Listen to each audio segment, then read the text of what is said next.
pleasure to be able to talk about this today, and I think it dovetails nicely into the conversation we were moving into with the last presentation as well. My background is in English and in the humanities. I'm a rhetoric and composition person, and while I don't run the program anymore, I've worked for a number of years with rhetoric and composition, first-year composition, and so forth. So my examples tend to come from that particular area, those disciplines, but I think it can apply in many ways outside of those as well. So I think it's pretty clear that there's some overlap at times for some people between what a Gen AI use might look like and plagiarism and academic dishonesty. The challenge I think that we find is that in educational settings, you can go into Gordon's class and the circles may be completely apart, and you can go into another class and AI is going to be within plagiarism, altogether. And so students and teachers and administrators, there's a challenge in sort of understanding where these circles move in relationship to one another. And what we really want, I think, in educational settings is some very clear lines of distinction. And that is probably something that we will not be able to achieve with this. And so it's difficult for students, it's difficult for us. But these are good conversations for us to be having. I don't see myself today as someone who's pro or anti-AI. I'm a user of AI, and my students use it a lot. I don't really buy the argument that AI is just a tool, because that doesn't account for the design reflecting values, allowing and disallowing certain kinds of uses, of course, the power dynamics that are at play, and the many, many consequences. And a lot of the talks today are around consequences intended and otherwise that might result from this particular use. So today instead I want to provide a framework, and I do think it's going to connect with the last presentation fairly well, about ways that educators can think about generative AI in relationship to teaching and learning. So whenever we're introduced to anything that's new, we tend to think about it in relationship to the old. That's a typical way that human beings process things. So I moved to Florida 20 years ago and had my first alligator tail or whatever. And so what's the first results? Like chicken butt, or tomorrow morning at 7 a.m. I'll be playing pickleball with some friends. And a couple of years ago when people didn't know what pickleball was, you'd say, well, it's sort of like tennis, but it's different, right? And so it's natural, I think, when AI comes out for us to connect it to something that we know in education, and we feel like we know plagiarism. So it's like plagiarism, but it's really not, right? And there are some overlaps. Probably the most important overlaps is that the work is not all generated by students, right?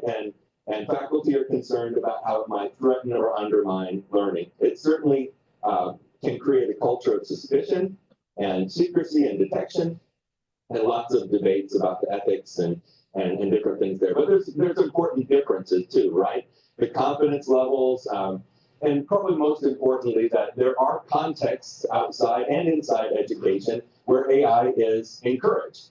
With very few exceptions, my class being one of them, I actually encourage, I have a project where we encourage plagiarism. And we do sort of a fun project of, that I'll get to in just a minute, where you are using other people's texts without attribution, and you're diving in because we're exploring what some of those boundaries look like. So AI and plagiarism overlap in certain ways, but they're also very different in other ways. There's this specter, this fear of plagiarism that strikes a lot of faculty, especially on my side of campus, where we're afraid of what plagiarism is, right? And at the same time, plagiarism is a blanket term that really encompasses a lot of different activities. Most of those activities are things that we would want to use as teachable moments. But there are moments in which there is academic dishonesty going on. What plagiarism assumes, and I want to challenge that this morning, what plagiarism assumes is that there are very clear distinctions between students' work and external sources. It's actually much blurrier than that. And I think we're going to find that AI is that way. So we want these sort of either-or distinctions, but it's really much more nuanced. Now, if we were doing sort of a half-day workshop or something where we could get together, this is sort of from my world here again in writing studies, but what if we thought about plagiarism not as a black and white, right, wrong, clear line in the sand kind of issue? What if we saw it as a continuum a continuum where you have things that are more or less ethical in terms of its use. So I generally listed this in order of things that probably things toward the top would be activities that most of us in most contexts would say constitute plagiarism. And the things that are toward the bottom of the list are going to be things that that most of us probably wouldn't have too many problems with. But as soon as you get faculty together, as soon as we start to talk about this, it's actually all these lines are actually much blurrier than what we might again want. Context matters. I have friends who teach at the Virginia Military Institute, and they don't allow any help on any paper from a writing center tutor, a teacher, a family member. So things that are, they actually sign a piece of paper saying, I received no help from anyone or anything to turn this in. So their institution is sort of, it matters that way, right? Most plagiarism, and there are cases again where plagiarism is just a simple act of dishonesty, but there's a lot more nuanced activity here. There's students who are doing things with other people's texts, and they're trying to do it in acceptable ways, or they are taking shortcuts at times, and they're making major modifications, minimal modifications, all these things. Once you start to put the surveillance issue is something that I'm not going to talk about today, but it's an interesting topic to think about. We have Turnitin and some things like what we see students doing with Turnitin is copying the paper and then modifying the paper just so much so Turnitin doesn't flag it anymore, right? So whatever surveillance equipment we're trying to use to keep this activity from happening, students are always, a step ahead and finding out like what are they doing in relationship to other people's texts. They're cutting and pasting it. There's an interesting theory in rhetoric and composition about patchwork writing, where you're taking pieces of writing from other texts and you're bringing it together. And reasonable people with different backgrounds are going to differ about what you can and can't do with other people's texts. I actually want to put a sort of a radical proposal on the table. This is an opening line in a chapter that I'm working on from a book called Blurry Lines, and it's about AI. It's called Blurry Lines, How Generative AI is Challenging Fundamental Understandings of Writing and Its Instruction. This does not undermine the value, the creativity, or the importance of a writer, but it does challenge the originality and the authorship that undergirds some of our beliefs about plagiarism, but also about AI. Of course, we would dive into this and think, what does it mean to be original? Well, there are good theories out there. There's assemblage theory. I think the most accessible for my undergraduate students is Kirby Ferguson's work in remix theory. There's an hour-long video that's broken up into 4 different chunks called Everything's Remix. And the fourth area of that is about AI. But essentially, the theory behind remix or assemblage is that instead of generating things from scratch, that all of us, as we learn, we're imitators, we're copiers, right? We copy, we transform, and we combine things in different ways. How is it that people learn to speak? They listen to language for a long time as a child, and you internalize that language until you start to imitate that language, and then you start making variations and reconfiguring it in different ways.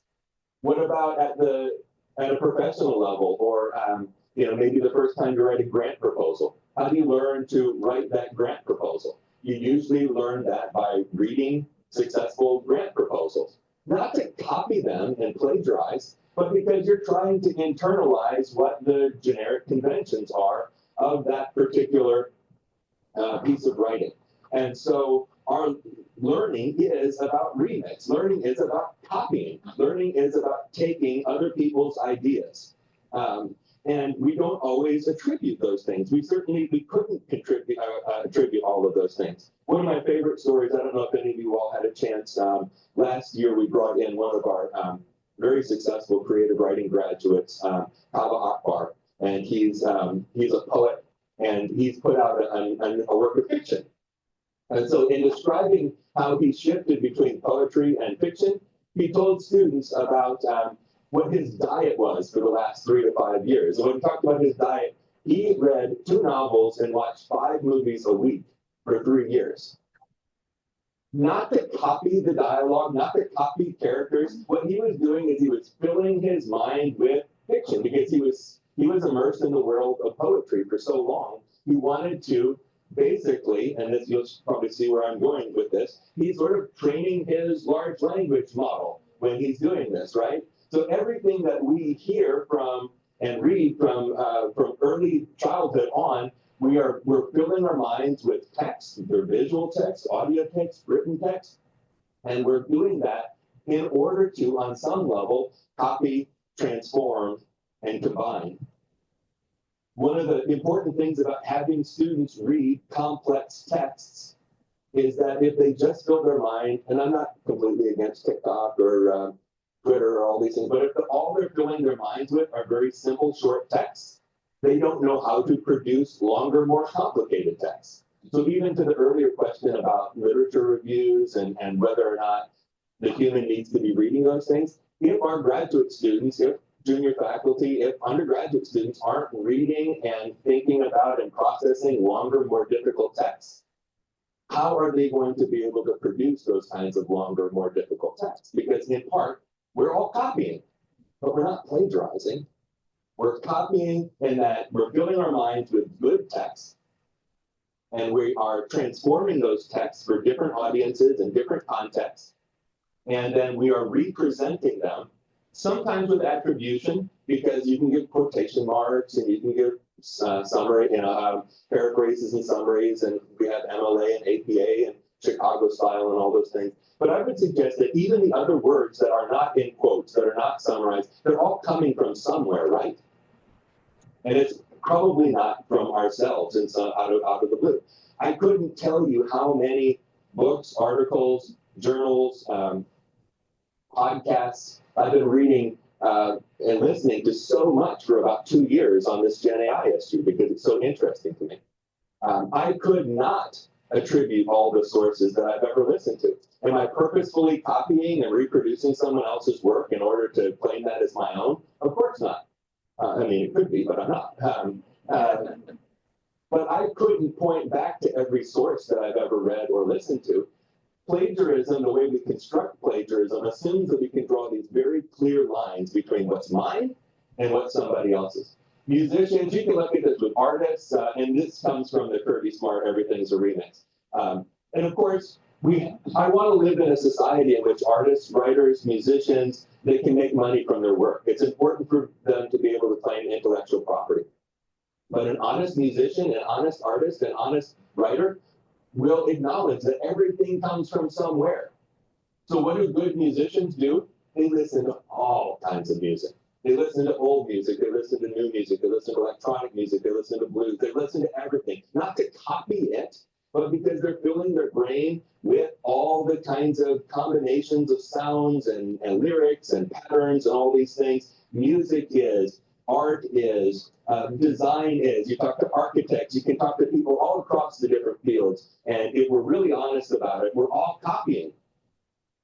But we're coming up with these copies and we're transforming those into new texts, interesting texts. And at times they're interesting texts because we're imitating and we learn through imitation. So where do my words begin and other people's words end? I don't know. How could I know?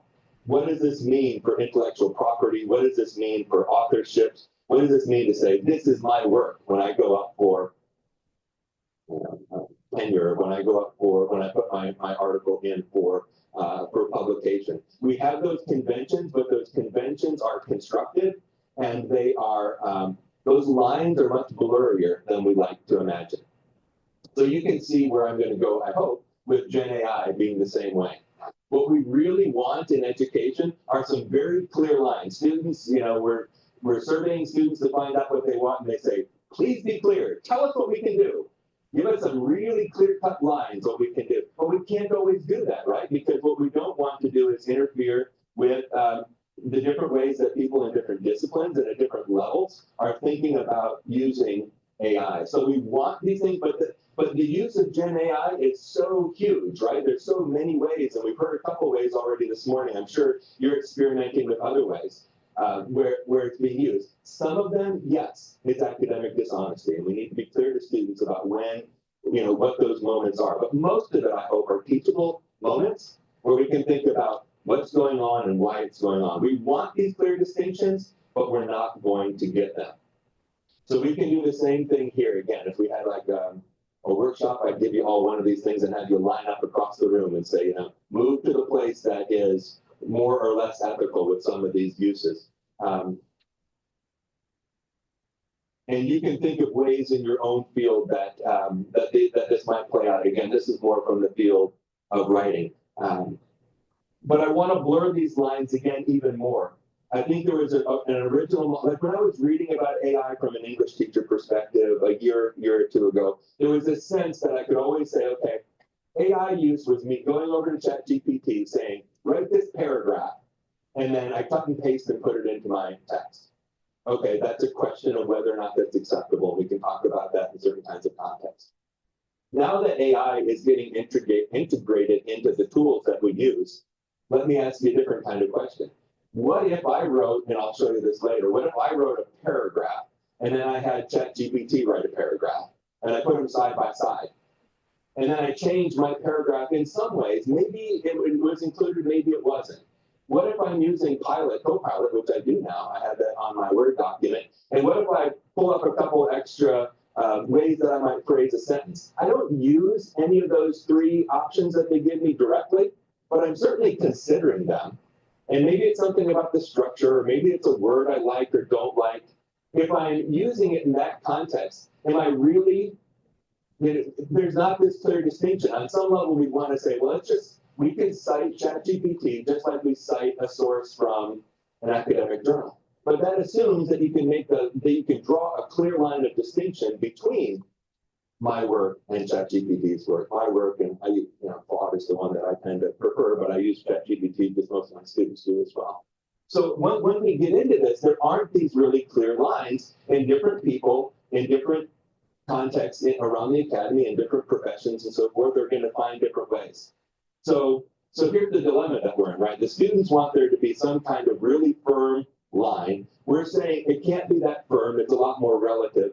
So then what I don't want to suggest is that there's no way for us to determine. I don't want to get on this other side over here and says, well, it's just completely all relative. Any teacher, any situation, you can make the decisions. This is sort of my key slide here today that makes the argument that I want to make, which is I think what we have to do, and this goes back to what was being said in the last session, I think we have to align Gen Ed with certain developmental learning goals, outcomes, and those kinds of things. We have to ask, where are our students at the mode of the level of development that they're at?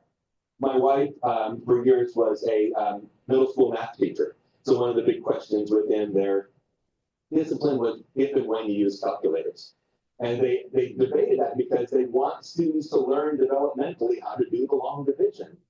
It's important at certain stages, and then at later stages in their development, and they're dealing with harder math, they don't need to always do the long division themselves. And so what are the developmental stages that your students are at? And what are the course goals? What I might do with my students in a first-year composition class is different than I might do with my students in a editing, writing, and media upper-level class, which is different than what I might do with my students in a grad class. And even within that grad class, there might be moments where I say yes on this assignment, no on this assignment, different ways in different contexts. So it's not just all relative. There's a sense that that there are times and places where we have to think through what we want students to learn in those moments. And if our students are assisted, if our students, if using AI will help them with their learning goals, or if it might actually undermine their learning goals. I'm going to go to writing because this is, again, my discipline. Everyone puts critical thinking out there when we talk about this. But what does critical thinking mean for you in your particular place? For me, it's students communicating more deeply beyond simplistic binaries to develop complex and nuanced positions and ideas.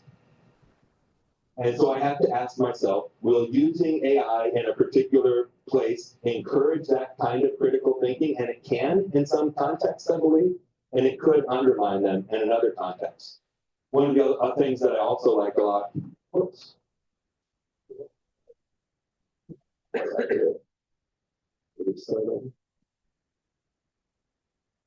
Sorry. Start this up. I was getting to the point about writing to learn. Writing to learn is a kind of writing in which we don't make the assumption that we have it all figured out and then we transcribe it to the paper. Writing to learn is something we do in writing across the curriculum. It's lots of large classes. We encourage writing to learn. Writing is the place where maybe you realize that you don't know as much as you think you know. There are a lot of people who have strong opinions on AI, and they don't know as much as they think they know. Try to write it out in a well-documented paper.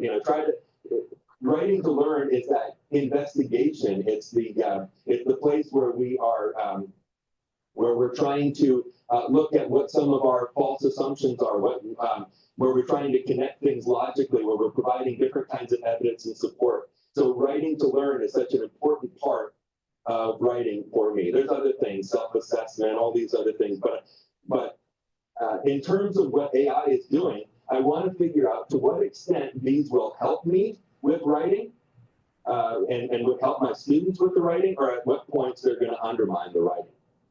Notice here, there's really nothing on this slide about the ability to produce polished text.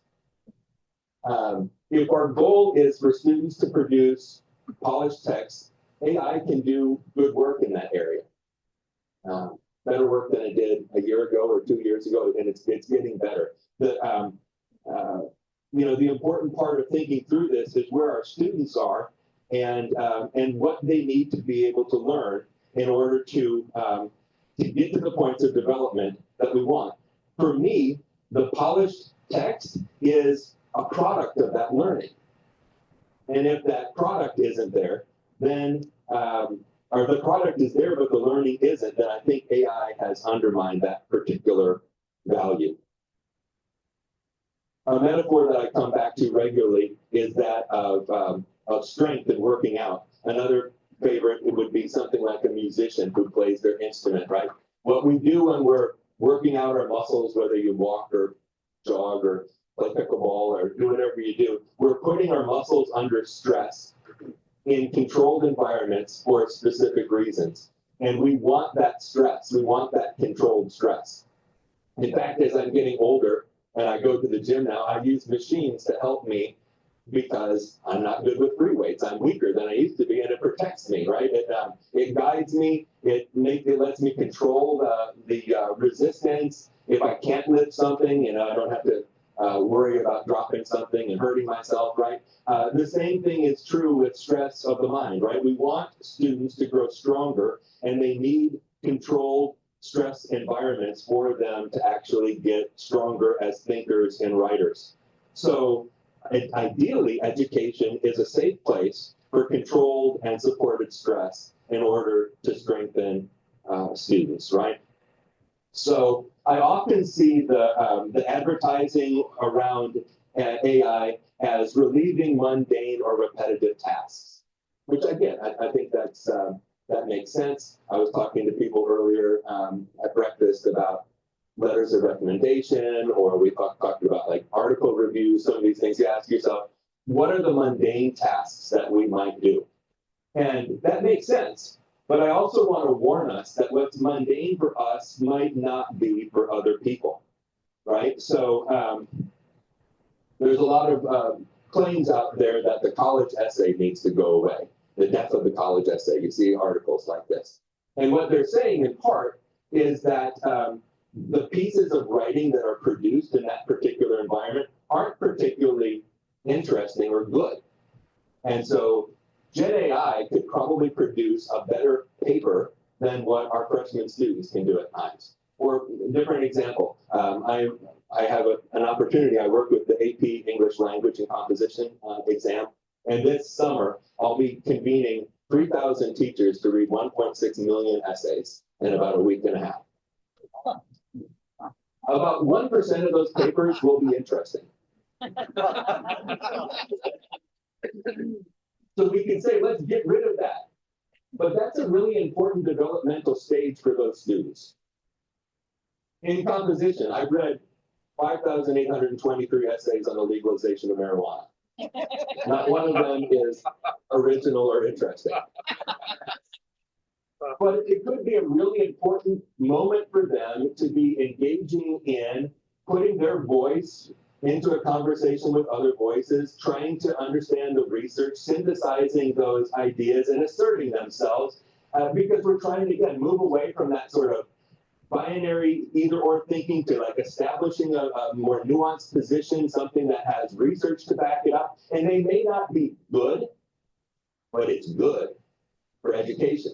They need to be doing that bad work in order to get better as writers, in order to get better as thinkers. So we start to think about, oh, we don't need to do this because what AI can produce is better. This is not my field, but I hear people talking about this in the field of coding all the time, right? Computer coding. It may be mundane to do some of that work, but that might be the important building blocks that early coders need in order to get more advanced. Where are we going to get the high-level people who can look at AI coding in order to review it and to consider it if you don't have people who are actually working their way up by doing some simpler things first? And so what ends up being mundane, again, this is just a little hobby horse of mine. My background and my interest is primarily in digital technology and writing assessment. People always will want to say, well, assessment is this terrible mundane activity. It's tedious activity. It takes a long time, but I think that's the most important moment in my semester to teach students, giving them a human response to the writing, even writing about mundane topics. That is such an important moment for my own students' development and learning. I don't want to give that up. Now, that's my discipline. Your discipline might be different. And you might be able to integrate assessments that give quick feedback and better feedback. But from my perspective, thinking about what writing is, and writing to me is thinking and learning and creativity and imagination and reimagining the copied material in transformative and interesting ways. So what's mundane or repetitive for me might not be for others, and vice versa. So I think the argument here that I want to make is that we need to decouple plagiarism from Gen AI. I'm not interested in more detection software. I'm not interested in all this work that we do that is that's about policing and not trusting students. But at the same time, I have to understand maybe my writing assignments are boring, unengaging. Maybe we need to let our assignments evolve to meet the technology instead of trying to keep our students from using the technology that we have. So my activities, and I think I'm out of time, so I don't want to go into Vanessa's time here, but I thought of ways that I'm reimagining writing with Gen AI, and for me, most of it is comparative, like I talked about before. What about my example of stress with lifting weights? I could ask, what are other examples? I could ask Gen AI, what are other examples? And it could generate 3, 4, 5 different other examples. What are the strengths and weaknesses of those different examples? I could summarize a source. ChatGPT could summarize a source. Let's put those things side by side. What does the human think about it? What does the machine say? There are times that the machine might be better. There are times that the human might be better. Let's think about the times and ways. I teach classes in visual rhetoric, so we're always playing around with the visuals that AI can make. I do a lot of like experiments and contests in class. Who can make the best visual about such and such a topic? And students are engaged in that, because really what I want to do is move AI into the light. I want us to actually see it and think about it, because for so long, at least in my discipline, it's been something sort of dangerous. And well, I don't know what the teacher's going to think about it, so I'm going to sneak. I'm going to use it. And I think students have been using it in ways that have undermined their own learning. But by having it underground, having it in the back alleyways, it's not allowing students to think about, experiment. And for me, it's reflect, reflect, reflect. I'm always having them reflect on it.